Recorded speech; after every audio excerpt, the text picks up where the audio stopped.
प्रिय दोस्तों, अति महत्वपूर्ण क्वेश्चनों की श्रृंखला में हमारी टीम योर सक्सेस नए क्वेश्चन जो लैब असिस्टेंट और पटवारी की व अन्य परीक्षाओं के लिए बहुत ही महत्वपूर्ण क्वेश्चन हैं, जिसकी शुरुआत हम करते हैं। सबसे लोकप्रिय फड़ किस लोक देवता की थी? तो पाबूजी की। वाचन भाट जाति के भोपे। वाद्ययंत्र रावण हत्ता।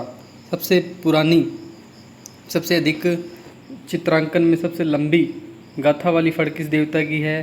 तो लोक देवनारायण जी की फड़। देवनारायण जी की फड़। वाचन किसके द्वारा होता है? तो गुज्जर जाति के भोपे। कौन से वाद्य यंत्र से? जंतर से।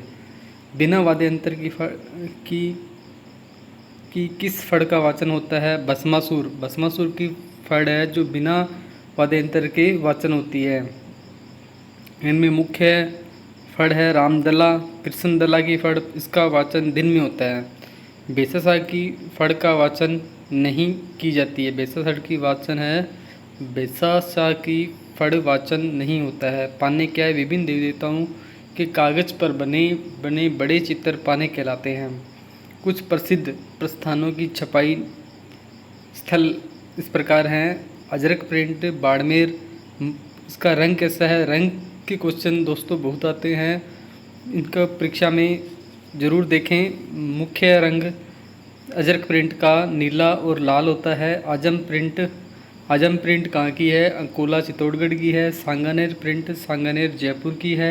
बगरू प्रिंट जयपुर की है। दोस्तों, एक प्रसिद्ध चित्रकार निहाल चंद का संबंध किस चित्र शैली से है? किशनगढ़ शैली से। किशनगढ़ शैली शासक सावंत सिंह या नागरीदास को कहा जाता है। मेवाड़ चित्र शैली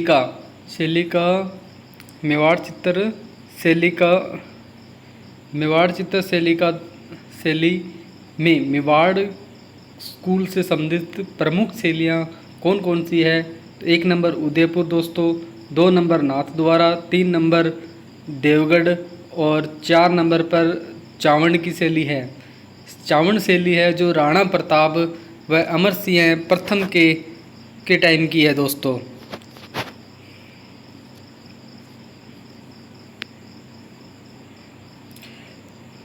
नेक्स्ट बात करते हैं दोस्तों, राजस्थान की किस चित्र शैली की विशेषता है कि वह चित्र आदम कद से बड़े पोर्ट्रेट भित्ति चित्र की परंपरा की शैली की विशिष्ट देन है। तो जयपुर शैली ऐसी शैली है दोस्तों। राजस्थान की चित्र शैली जयपुर शैली की विशेषता है कि कि वहाँ के चित्र आदम कद में बड़े पोर्ट्रेट यानी आदम कद पोर्ट्रेट भित्ति चित्र परंपरा की विशिष्ट देन है। राजस्थान भाषा की उत्पत्ति किस अपभ्रंश से मानी जाती है? तो सोर्स यानी गुज्जर अपभ्रंश से मानी जाती है। दोस्तों, राजस्थानी भाषा के सर्वप्रथम राजस्थानी शब्द का प्रयोग किस व्यक्ति के द्वारा किया गया? तो जॉर्ज इब्राहिम ग्रियर्सन के द्वारा किया गया। पुस्तक लिंग्विस्टिक सर्वे ऑफ इंडिया। दोस्तों, मेवाड़ के महाराणा कुंभा के द्वारा रचित प्रमुख नाटक किस भाषा में लिखे गए? तो मेवाड़ी भाषा में लिखे गए। दोस्तों, डूंगरपुर के एक बांसवाड़ा के क्षेत्र में सम्मिलित भाषा क्या कहलाती है? वागड़ी भाषा कहलाती है। दोस्तों, हमारे चैनल को मोटिवेट ज़रूर करें। लाइक डिसलाइक आपके सामने है। दोस्तों, हमारा चैनल अच्छा पढ़ाई के लिए बेटर है तो आप इसे लाइक करें, अन्यथा डिसलाइक करें। तोरावटी, राजावटी, 84, नागरचोल, हाड़ौती आदि प्रमुख बोलियां राजस्थान की किस भाषा से संबंधित है? ढूंढाड़ी भाषा से। ढूंढाड़ी भाषा सूर्यमल मिश्रण की रचना है। हाड़ौती भाषा। मेवाती बोली प्रमुख किन जिलों से संबंधित है? अलवर भरतपुर क्षेत्र की मेव जाति से है। राजस्थान की किस भाषा को पश्चिमी हिंदी एवं राजस्थानी के मध्य सेतु माना जाता है? मेवाती को।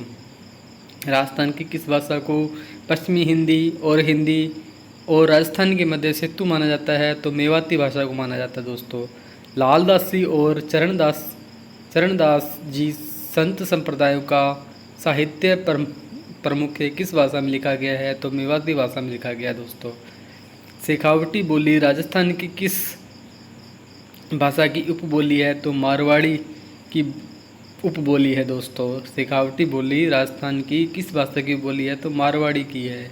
अन्य मेवाड़ी, बीकानेरी, थली, फटकी, बागड़ी, खेराड़ी, नागौरी, गोड़वाड़ी है। दोस्तों, खुमाण रासो ये प्रमुख ग्रंथ और रचयिता दिए गए हैं दोस्तों। ये परीक्षा की दृष्टि से बहुत ही महत्वपूर्ण है। खुमाण रासो दलपति विजय बीकानेर राठौरी ख्यात दयालदास सिंडायच की है। हमीर रासो जोधराज द्वारा लिखित है।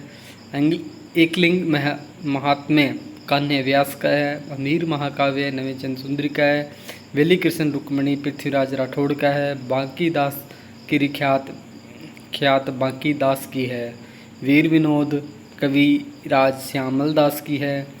तो वंश भास्कर सूर्यमल मिश्रण की है। सूर्यमल मिश्रण दोस्तों बहुत बार परीक्षाओं में, राजस्थान की परीक्षाओं में विशेष करके पूछा गया है, इसको ध्यान से पढ़ें दोस्तों। परीक्षा की दृष्टि से बहुत ही महत्वपूर्ण क्वेश्चन की श्रृंखला में बढ़ते हुए आगे, राजस्थानी भाषा का शब्दकोश किस व्यक्ति के द्वारा तैयार किया गया है? तो सीताराम लालस द्वारा तैयार किया गया है।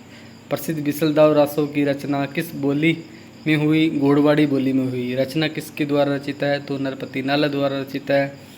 राजस्थान के विरासत और पर्यटन स्थल टॉपिक पर चर्चा करते हुए पूरा अभिलेखों को संगठित करने के उद्देश्य से राजस्थान राज्य अभिलेखागार संस्थान राजस्थान में कहाँ बनाया गया है? बीकानेर में। कब बनाया गया? 1955 में बनाया गया।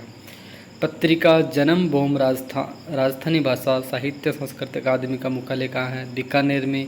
कब बनाया गया? 1983 में। राजस्थानी साहित्य अकादमी जयपुर में है दोस्तों। इसकी पत्रिका का नाम है मधुमती है दोस्तों। चित्तौड़गढ़ दुर्ग गिरी दुर्ग राजस्थान का सबसे बड़ा लिविंग फोर्ट, जिसे राजस्थान का गौरव गढ़ों का सिरमौर भी कहा जाता है। किन नदियों के संगम पर बना? बहुत ही महत्वपूर्ण क्वेश्चन है दोस्तों। निर्माण कब हुआ था? इसका 7वीं सदी के मौर्य शासक चित्रांगद मौर्य गंभीरी और बेड़च नदियों के संगम पर बना हुआ है दोस्तों। चित्तौड़गढ़ दुर्ग एक गिरी दुर्ग राजस्थान का सबसे बड़ा लिविंग फोर्ट, जिसे राजस्थान का गौरव गढ़ों का सिरमौर कहा जाता है दोस्तों। बहुत ही महत्वपूर्ण क्वेश्चन है, जिसके चित्रांगद मौर्य गंभीरी और बेड़च नदियों के किनारे बनाया था। 7वीं सदी में बनाया था। किस शासक? मौर्य शासक द्वारा दोस्तों। भैंसुरगढ़ चंबल और ब्राह्मणी नदी के किनारे हैं दोस्तों। चित्तौड़गढ़ जिले के बसी नगर किस कार्य के लिए जाना जाता है? काष्ठ कला और खिलौने उद्योग के लिए जाना जाता है दोस्तों। वस्त्रों की छिपाई के लिए अंकोला प्रिंट बाड़मेर चित्तौड़गढ़ के लिए दोस्तों। वस्त्रों की छपाई के लिए अकोला प्रिंट गांव चित्तौड़गढ़ दाबू प्रिंट अकोला चित्तौड़गढ़ है दोस्तों। अकोला गांव चित्तौड़गढ़ है दोस्तों। दुधवा खारा प्रसिद्ध किसान आंदोलन वर्तमान किस जिले में है दोस्तों? ये चूरू जिले में है। पहले ये रियासत बीकानेर की थी। हर्षद माता का मंदिर दोस्तों चांद बावड़ी कहाँ स्थित है? आभानेरी दौसा में स्थित है। दाऊद बोहरा संप्रदाय का प्रसिद्ध तीर्थ स्थल है। गालियाकोट डूंगरपुर में। गेटोरों की छतरियाँ किस राजवंश से संबंधित है? जयपुर के शासक शाही शमशान घाट से संबंधित है दोस्तों। सालिम सिंह की हवेली पत्थर की नक्काशी महीन जालियों के लिए प्रसिद्ध। पट्टों की हवेली 5 मंजिला हवेली अपनी नक्काशी व पत्थर से बारीक कटाई के लिए प्रसिद्ध उपयुक्त प्रसिद्ध स्थल किस जिले में स्थित है संबंधित है? तो जैसलमेर जिले से। नथमल की हवेली प्रसिद्ध है जैसलमेर के लिए। राजस्थान का सबसे बड़ा वन्य जीव अभयारण्य जो ओकलवुड फॉसिल पार्क के लिए प्रसिद्ध है जैसलमेर दोस्तों। जैसलमेर राष्ट्रीय मरुउद्यान जैसलमेर और बाड़मेर दोनों जिलों में विस्तृत रूप से फैला हुआ है। भारत के भूगोल में दोस्तों अक्षांश व देशांतर रेखाएं की बात करते हैं। अक्षांश व देशांतर रेखाएं जो भारत की स्थान व समय का निर्धारण के लिए अति महत्वपूर्ण है दोस्तों। सभी परीक्षाओं के लिए अति महत्वपूर्ण को देखते हुए चर्चा करते हैं। भारत अक्षांश की दृष्टि से पृथ्वी की उत्तरी गोलार्ध में स्थित है। देशांतर की दृष्टि से भारत किस गोलार्ध में स्थित है दोस्तों? पूर्वी गोलार्ध में दोस्तों। जैसे कि हम बताते हैं आपको,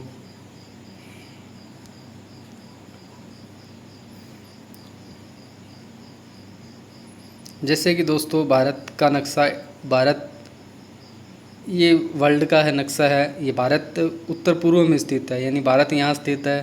तो ये पूछ रहा है भारत का अक्षांश, यानी अक्षांश रेखाएं जो लंबवत रेखाएं हैं उनको अक्षांश रेखाएं कहते हैं। जो ऐसे रेखाएं हैं छिद्रित रूप से लंबी रेखाएं हैं उनको देशांतर रेखाएं कहते हैं।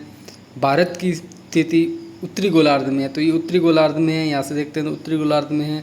और देशांतर की दृष्टि से अगर देशांतर की दृष्टि से देखें तो ये पूर्वी गोलार्ध में दोस्तों, पूर्वी गोलार्ध में दोस्तों ध्यान रखें विशेष तौर से। भूमध्य रेखा को साथ में जोड़ने पर कुल अक्षांशों की अक्षांश रेखा कितनी है, 181 है दोस्तों। और अगर 0 डिग्री अक्षांश को न माना जाए तो ऊपर और नीचे वाली को हटा दिया जाए तो 179 होती है दोस्तों। वृत्त किस अक्षांश रेखा को कहा जाता है, भूमध्य रेखा 0 डिग्री अक्षांश रेखा को, जिसकी लंबाई है 40,076 किलोमीटर की है दोस्तों। 180 दशांश रेखा कहलाती है, अंतर्राष्ट्रीय तिथि रेखा कहलाती है। पृथ्वी के ग्लोब पर खींची गई कौन सी काल्पनिक रेखाओं की सहायता से किस प्रदेश की स्थिति व समय का निर्धारण किया जाता है, तो देशांतरीय रेखाएं से स्थिति और समय का निर्धारण किया जाता है दोस्तों। स्थिति व अक्षांश और देशांतर दोनों ही महत्वपूर्ण है। भूमध्य रेखा पर दो देशांतर रेखाओं के बीच की दूरी होती है 111.32 किलोमीटर की होती है। पृथ्वी जब सूर्य से अधिक दूरी पर होती है तो इस स्थिति को क्या कहा जाता है, अपसोर कहा जाता है दोस्तों। ये रीट 2021 में पूछा गया सवाल है। अपसोर 4 जुलाई को होता है और उपसोर 3 जनवरी को होता है दोस्तों। विषुववृत्तीय निम्न वायुदाब पेटी डोलड्रम, इसका विस्तार विषुववृत्तीय रेखा से दोनों ओर कितने अक्षांशों तक पाया जाता है, तो दोस्तों 5 डिग्री अक्षांश रेखा तक पाया जाता है दोस्तों। किन अक्षांशों को अश्व अक्षांश भी कहा जाता है, 30 डिग्री से 35 डिग्री उत्तरी अक्षांश व दक्षिणी अक्षांशों के मध्य का क्षेत्र माना जाता है। वायुदाब की खोज किसने की, क्यूरिक 1651 में की थी दोस्तों। समुद्र तल पर औसत वायुदाब कितना होता है, तो दोस्तों 113.25 MB तक होता है दोस्तों। वायुदाब घटने प्रत्येक दर 10 मीटर की ऊंचाई पर कितने मिलीबार होता है, तो 1 MB मिलीबार होता है दोस्तों। सौरमंडल में वायुदाब घटने की औसत दर 300 मीटर की ऊंचाई कितनी है, लगभग 34 MB है दोस्तों। पवनों के प्रकार में से निम्नलिखित प्रश्नों में से कौन सी स्थायी पवनों में से सम्मिलित नहीं है, व्यापारिक पवने, पछुआ पवने, व्यर्ती व्यापारिक पवने, मानसूनी पवने। पवनों के प्रकार में से निम्नलिखित में प्रश्नों में से कौन सी पवन स्थायी पवनों से सम्मिलित नहीं है, तो दोस्तों मानसूनी पवने हैं। मानसूनी पवने मौसमी पवनों से सम्मिलित है। किन पवनों को गरजता चालीसा, प्रचंड 50, चीखता 60 आदि नाम से जाना जाता है, तो दोस्तों 40 डिग्री दक्षिणी अक्षांशों, 50 डिग्री दक्षिणी अक्षांशों, 60 डिग्री दक्षिणी अक्षांशों के मध्य जाना जाता है। पर्वतीय ढालों के सहारे चलने वाली गर्म और स्थानीय हवाओं को उत्तरी अक्षांशों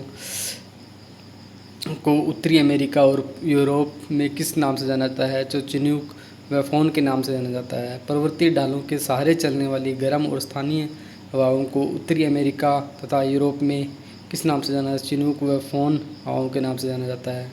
सहारा मरुस्थल में बहने वाली गर्म स्थानीय पवन को क्या कहते हैं, गिनी तट पर डॉक्टर हवा कहा जाता है दोस्तों। सहारा मरुस्थल में बहने वाली गर्म पवन को क्या कहते हैं दोस्तों, हरमटन हवा कहते हैं। गिनी तट पर इसे डॉक्टर हवा कहा जाता है दोस्तों। गिनी तट पर डॉक्टर आया, ऐसे याद कर सकते हैं दोस्तों। पृथ्वी के प्रमुख जलवायु कटिबंध और जैवमंडल और पर्यावरण में समस्याएं और समाधान। साधारण रूप से संसार को कितने प्रमुख जलवायु प्रदेशों में बांटा गया है, तो 12 जलवायु प्रदेशों में बांटा गया दोस्तों। उष्णकटिबंधीय, मानसूनी या भारतीय प्रकार की जलवायु का विस्तार भूमध्य रेखा के दोनों तरफ है। कितने डिग्री अक्षांश के मध्य पाया जाता है, 5 डिग्री से 30 डिग्री अक्षांश के मध्य पाया जाता है दोस्तों। किस तिथि को सूर्य की किरणें दक्षिणी गोलार्ध में मकर रेखा पर लंबवत होती है, 22 दिसंबर को। किस तिथि को सूर्य की किरणें दक्षिणी गोलार्ध में मकर रेखा पर लंबवत होती है, तो 22 दिसंबर को। पृथ्वी के कुछ भागों का तापमान बहुत अधिक जबकि कुछ भागों का तापमान बहुत कम। इस भिन्नता के आधार पर भूगोलवेत्ताओं ने पृथ्वी को तीन ताप कटिबंध में विभाजित किया है। प्रमुख कौन कौन से, उष्ण कटिबंध, शीत कटिबंध, शीतोष्ण कटिबंध। पृथ्वी के कुछ भागों को तापमान बहुत अधिक जबकि कुछ भागों को तापमान कम। इस भिन्नता के आधार पर भूगोलवेत्ताओं ने पृथ्वी को 3 कटिबंध में विभाजित किया है: उष्ण कटिबंध, शीत कटिबंध और शीतोष्ण कटिबंध। पारिस्थितिकी शब्द का सर्वप्रथम किसने किया? अर्नेस्ट हैकेल ने 1866 में किया दोस्तों। पारिस्थितिक तंत्र या परितंत्र शब्द का सर्वप्रथम प्रयोग एजे टांसले ने किया था दोस्तों। खाद्य श्रृंखला में एक स्तर से दूसरे स्तर पर कितने प्रतिशत ऊर्जा का स्थानांतरण होता है? तो 10% ऊर्जा का स्थानांतरण होता है दोस्तों। सर्वाधिक स्थायी परिस्थितिक तंत्र कौन सा है? महासागर है। जब सूर्य की किरणें मकर रेखा पर लंबवत होती है उस स्थिति में उत्तरी गोलार्ध को क्या शीत अयनांत कहा जाता है दोस्तों। शीत धरातल पर एक सीमित क्षेत्र जहां भूमि, जल एवं वायु एक दूसरे के संपर्क में आते हैं तो इसे प्रमुखता कौन सा मंडल कहा जाता है? जैव मंडल कहा जाता है दोस्तों। जैव मंडल के प्रमुख घटक कौन कौन से हैं? जैविक घटक, अजैविक घटक, ऊर्जा घटक कहा जाता है दोस्तों। मेंढक, टिड्डी, मछली आदि किस प्रकार के उपभोक्ता है? द्वितीय उपभोक्ता है दोस्तों। मेंढक, टिड्डी और मछली। पारिस्थितिकी का महत्तर या सफाई कर्मी किन्हें कहा जाता है? सूक्ष्म जीव या अपघटक को कहा जाता है दोस्तों। जैव मंडल का विस्तार जल मंडल, स्थल मंडल, वायुमंडल में है। एक प्रकार का प्रदूषक है जिनका उपयोग रेफ्रिजरेटरों, कंडीशनरों में होता है। इसके द्वारा इनमें ओजोन परत क्षतिग्रस्त हो जाती है। Chlorofluorocarbon CFC। अम्ल वर्षा के लिए उत्तरदायी प्रमुख गैसें कौन सी है? Sulphur dioxide, nitrogen oxide, sulphuric acid, nitric अम्ल। ओजोन परत समताप मंडल की निचली परत में सागर तल कितने किलोमीटर तक विस्तार है? 15 से 35 किलोमीटर तक विस्तार है दोस्तों। वायुमंडल में कार्बन CO2 की मात्रा बढ़ने से वायुमंडल का तापमान क्यों बढ़ता है? कार्बन डाइऑक्साइड और सौर विकिरण के अवरत अंश को अवशोषित करती है। कार्बन डाइऑक्साइड सौर विकिरण के अवरत अंश को अवशोषित करती है। अम्ल वर्षा से मृदा पर क्या प्रभाव पड़ता है? मृदा का pH का मान कम हो जाता है। एजेंडा 21। अम्ल वर्षा से मृदा पर क्या प्रभाव पड़ता है? तो मृदा का pH का मान कम हो जाता है। एजेंडा 21 का संबंध किससे है? सतत पोषणीय विकास से है दोस्तों। प्रथम पृथ्वी सम्मेलन 1992 रियो डी जेनेरियो में प्रस्तुत। भारत सरकार द्वारा किस वर्ष केंद्रीय गंगा प्राधिकरण गठन किया गया? जून 1885 में राजीव गांधी की अध्यक्षता में किया गया। ओजोन परत के संरक्षण के लिए पहला अंतर्राष्ट्रीय समझौता कब और कहाँ हुआ? मॉन्ट्रियल प्रोटोकॉल 16 सितंबर 1987 में हुआ दोस्तों। बहुत ही महत्वपूर्ण क्वेश्चन है। जल के किस प्रदूषण के कारण नवजात शिशु में ब्लू बेबी सिंड्रोम नामक बीमारी पाई जाती है? नाइट्रेट के कारण। देश में नदी संरक्षण का कार्यक्रम कब हुआ? 1985 को हुआ। विश्व ओजोन दिवस परत, ये 1 नंबर का क्वेश्चन है दोस्तों। प्रत्येक पेपर में पूछा जाता है। SBI बैंक की परीक्षा हो या फिर राजस्थान के किसी भी परीक्षा स्तर में हो, 1 नंबर का दिवस का क्वेश्चन पूछा जाता है। दिवस के क्वेश्चन पर विशेष ध्यान दिया जाए दोस्तों। विश्व पृथ्वी दिवस कब मनाया जाता है? तो 22 अप्रैल को। लेक किलर किसे कहा जाता है? अम्ल वर्षा को कहा जाता है। विश्व जल दिवस दोस्तों 22 मार्च को मनाया जाता है।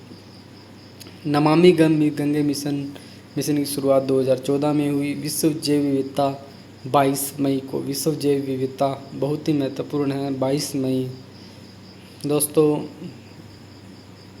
प्रधानमंत्री जीवन ज्योति बीमा की बात करें तो ये 436 रुपये का प्रीमियम, जो पहले 330 रुपये का था अब 436 रुपये का हो चुका है। प्रधानमंत्री सुरक्षा बीमा योजना के हितकर में लाभ, अगर किसी व्यक्ति की दुर्घटना में मृत्यु हुई या स्थायी शारीरिक अपंगता आ जाए तो उसे कितनी राशि? 2 लाख रुपए दी जाएगी दोस्तों।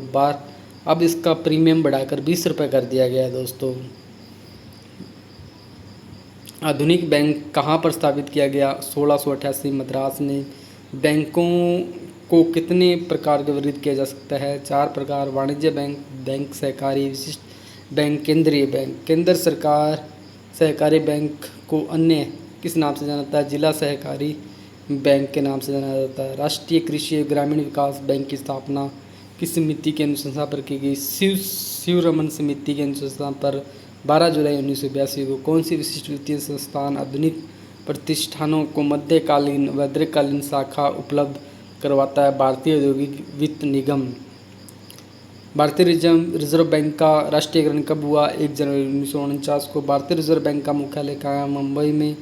देश के प्रथम बार 14 बड़े बैंकों का कब राष्ट्रीयकरण किया गया? तो 19 जुलाई 1969 को। वर्तमान में सहकारिता किस सूची का विषय है? तो राज्य सूची का विषय है दोस्तों। सहकारिता और शिक्षा किसका विषय है? तो सहकारिता दोस्तों राज्य सूची का विषय है। तो शिक्षा समवर्ती का सूची का विषय है। राजस्थान राज्य सहकारी बैंक कहाँ है? जयपुर में। 14 अक्टूबर 1953 को स्थापना हुई। प्रथम केंद्रीय सहकारी बैंक 1910 अजमेर में। भूमि विकास बैंक 1924 अजमेर में। राज्य का पहला उपभोक्ता सहकारी भंडार अजमेर 1919 में। राजस्थान में सर्वप्रथम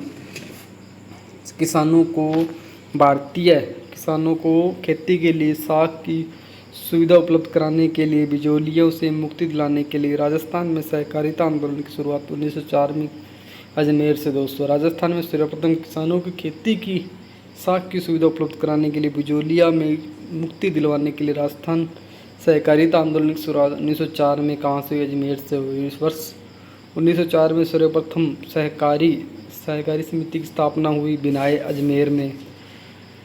1915 में देशी रियासतों में सर्वप्रथम किस रियासत ने सरकारी कानून बनाया? भरतपुर में दोस्तों।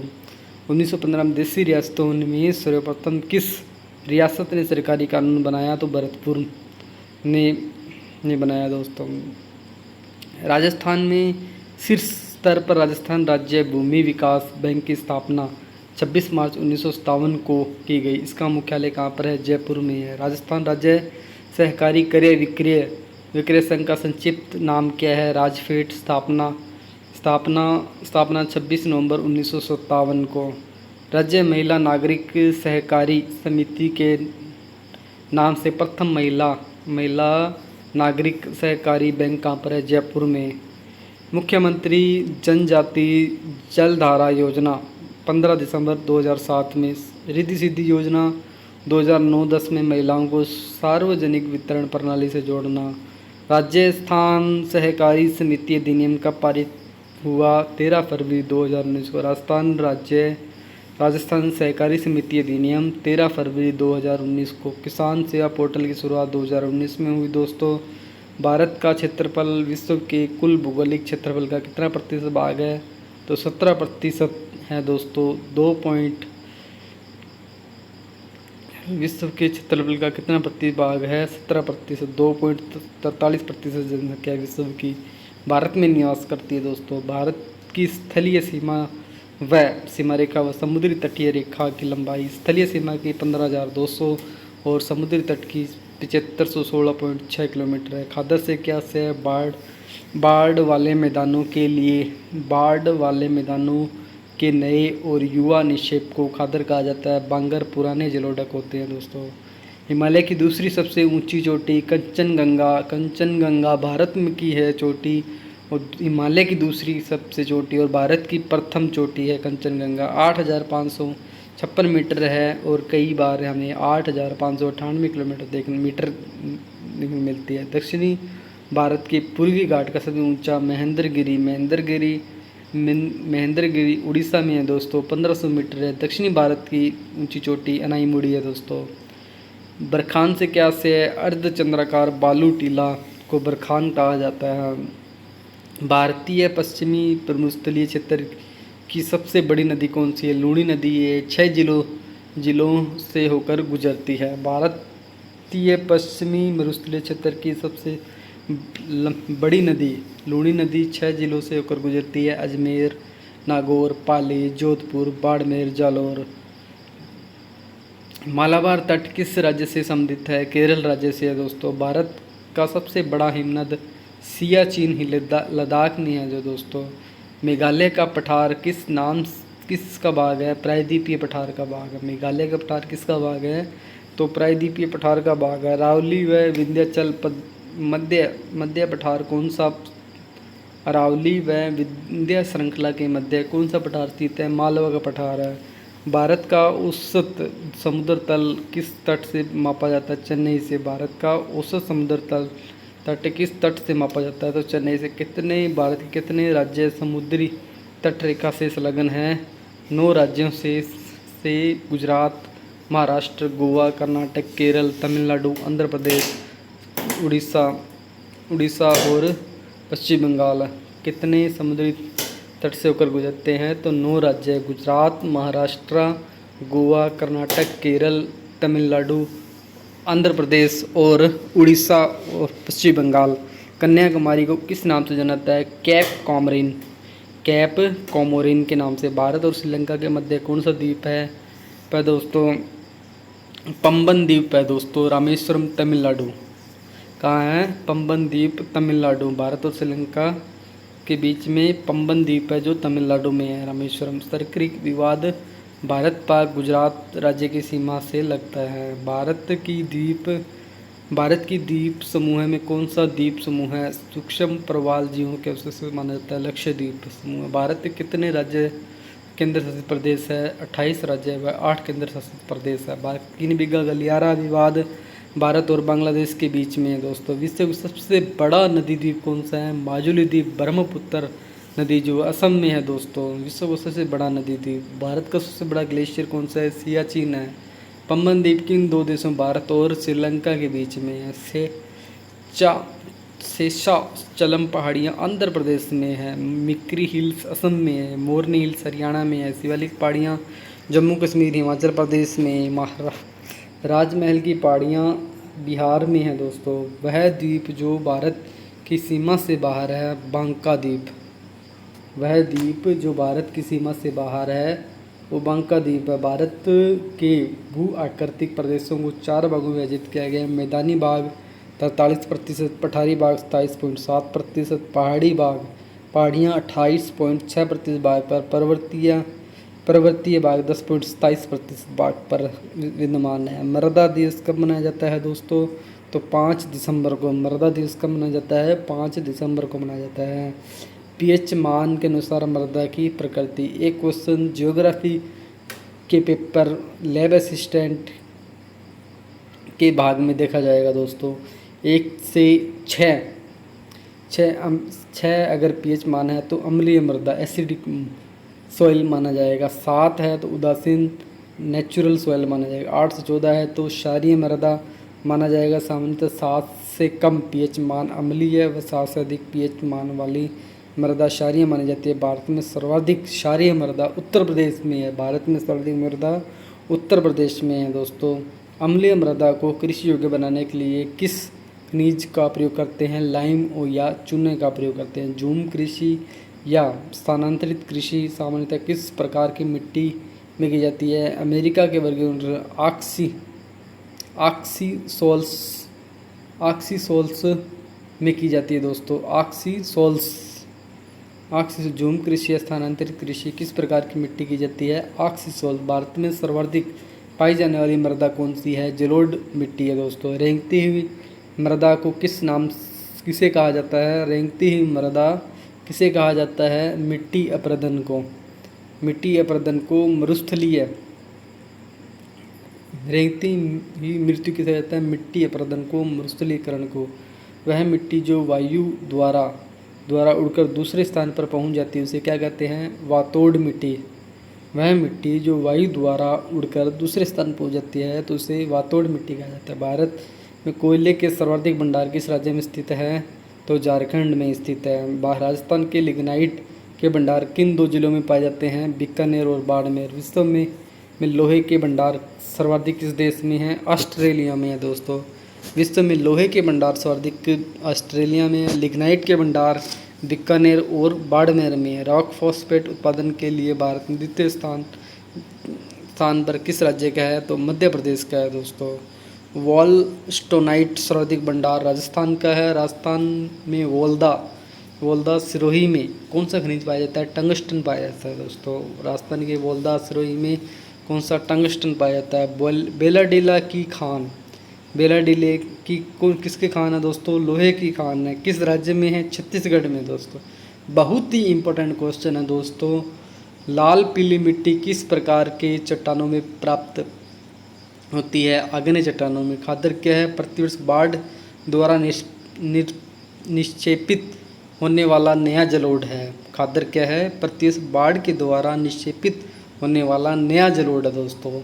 ये रीट 2021 में पूछा गया क्वेश्चन है दोस्तों। बांगर से क्या से है? पुराना जलोढ़। बांगर यानी बांगर बांगर बंगार हो जाती है, पुराना जलोढ़ होता है। भारत की तीसरी मृदा राजस्थान मृदा कौन सी मानी जाती है? काली मृदा, रेंगर या तथा कपास वाली मृदा। प्रथम जलोढ़ मृदा, द्वितीय लाल मृदा।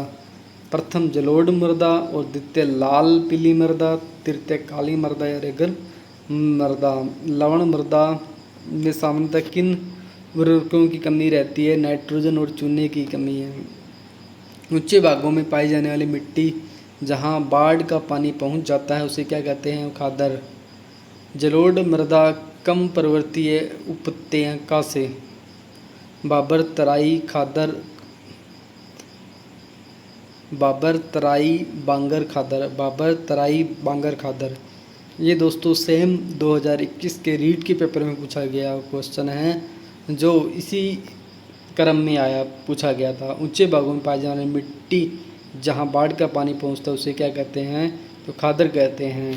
जलोढ़ मृदा का क्रम पर्वतीय उपत्यका से बाबर, पहले बाबर फिर तराई फिर बांगर और फिर खादर का होता है। लेटराइट मिट्टी भारत के किस प्रांत में प्रमुखता पाई जाती है? पश्चिम बंगाल में। लेटराइट मिट्टी पश्चिम बंगाल, तमिलनाडु, आंध्र प्रदेश और कर्नाटक में। मिट्टी का रंग किस खनिज की अधिकता के कारण पीला होता है? मैग्नीशियम यानी लोहा रंग तत्व की मात्रा के कारण। ग्रेनाइट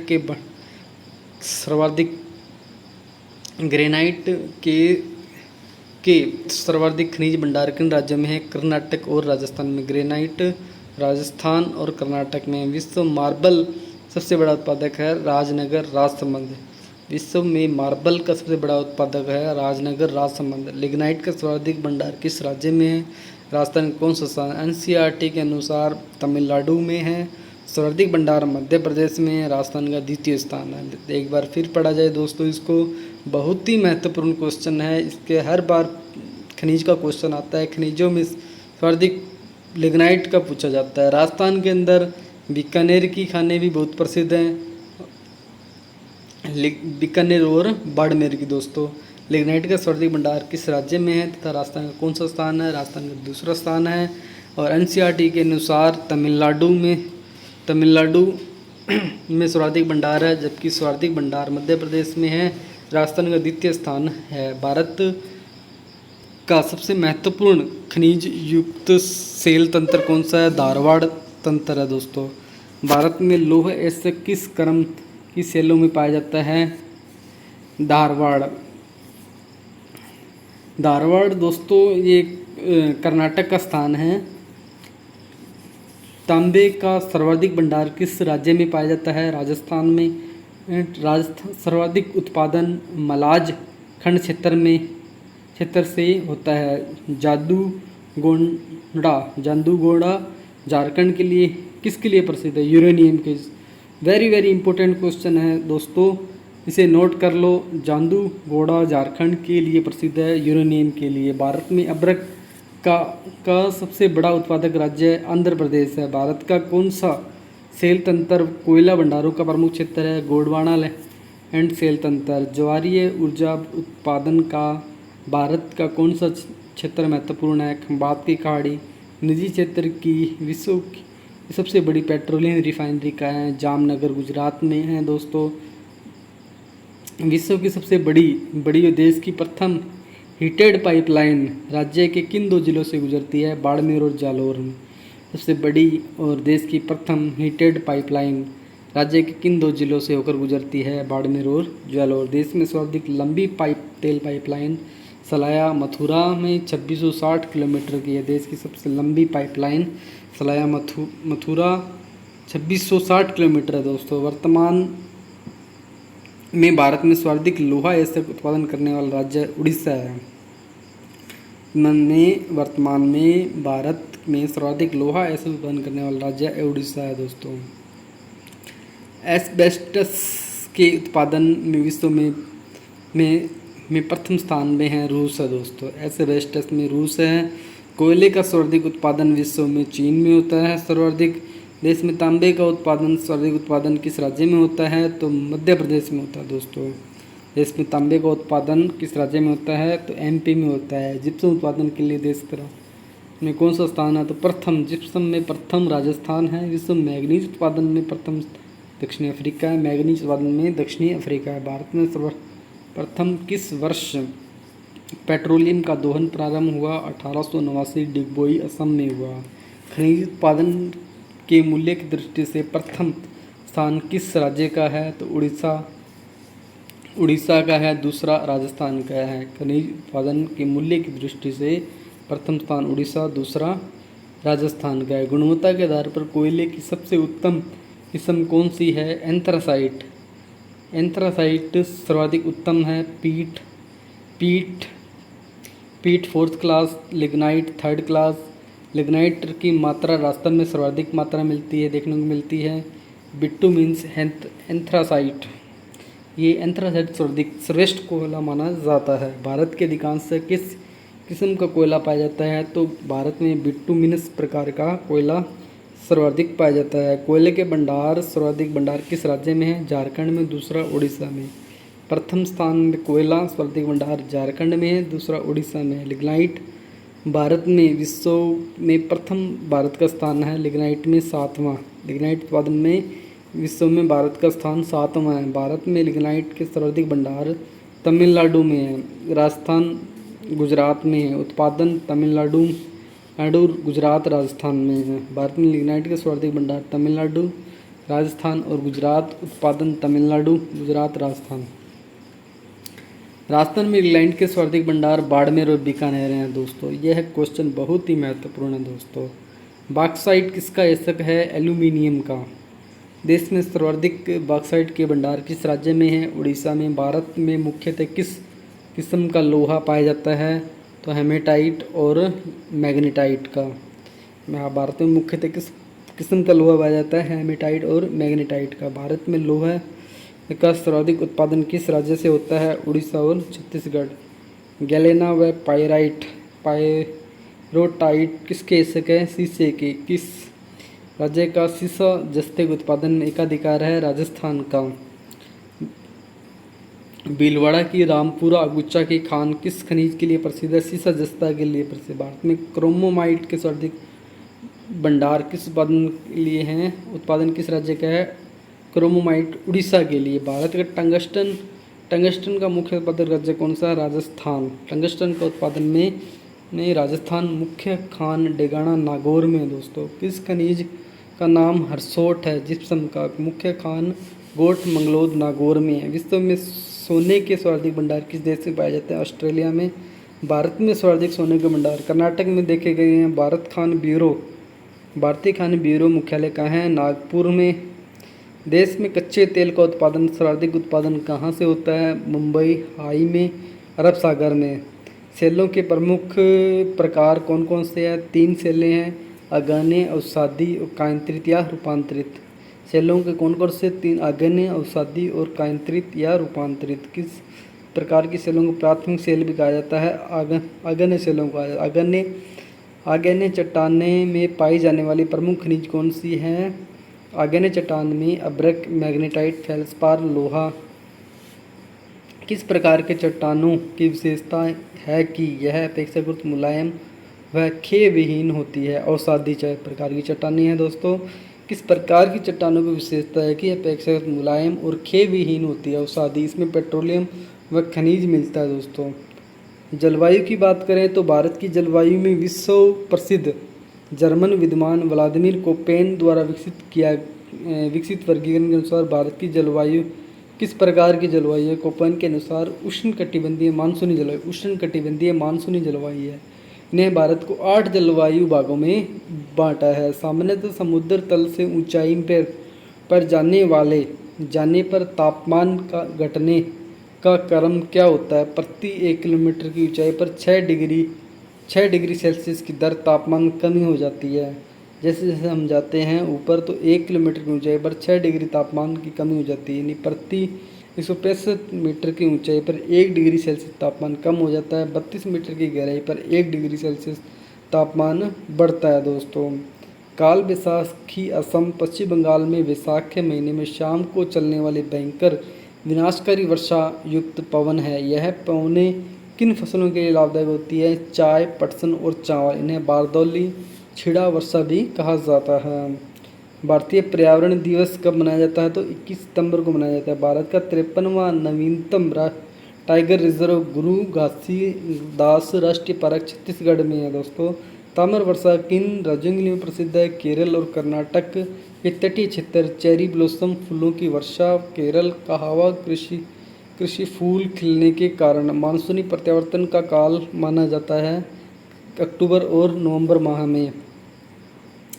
उत्तर पश्चिमी भारत में शीत ऋतु में होने वाली वर्षा को क्या कहा जाता है? मावठ कहा जाता है। योजना आयोग द्वारा भारत को किस कृषि जलवायु में बांटा गया है? 15 भागों में बांटा गया है। योजना आयोग द्वारा भारत की कितने कृषि जलवायु भागों में? 15 भागों में। कोपेन ने भारतीय जलवायु को 8 सेक्टर में विभाजित किया है। भारत में हिम प्रकार की जलवायु कहाँ पाई जाती है? हिमालय में। जेट धाराएं किन अक्षांशों के मध्य चलती है? 27 डिग्री से 30 डिग्री उत्तरी अक्षांश के मध्य जेट धाराएं चलती है। निम्न में से कौन सी संकल्पना मानसून की उत्पत्ति संबंधित है? गतिक संकल्पना, तापीय, जेट स्ट्रीम सिद्धांत, एल नीनो सिद्धांत। ये सारे निम्न में से कौन सी संकल्पना मानसून की उत्पत्ति संबंधित है? गतिक संकल्पना, तापीय, जेट, एल नीनो सिद्धांत संकल्पना। राजस्थान को कितने जलवायु प्रदेशों में बांटा गया है? तो 10 जलवायु प्रदेशों में बांटा गया है। कामलांग राष्ट्रीय रिजर्व किस राज्य में है? तो अरुणाचल। कामलांग रिजर्व पार्क अरुणाचल प्रदेश में। अरुणाचल प्रदेश में कौन सा है? कामलांग।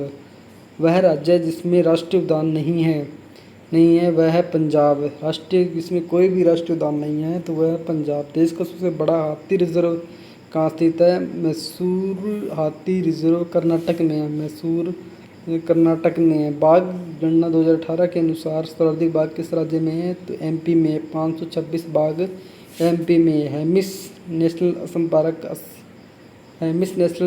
पार्क किस राज्य में है? तो भारत का सबसे बड़ा पार्क है जम्मू कश्मीर। हेमिस नेशनल पार्क जम्मू कश्मीर यह भारत का सबसे बड़ा पार्क है। सिमलीपाल राष्ट्रीय उद्यान कहाँ स्थित है? तो उड़ीसा में। सिमलीपाल उड़ीसा में है। विश्व का एकमात्र 13वां नेशनल पार्क तो इस केबुल लामजाओ नेशनल पार्क मणिपुर में है। लोकटक झील भी है। की बुलबुल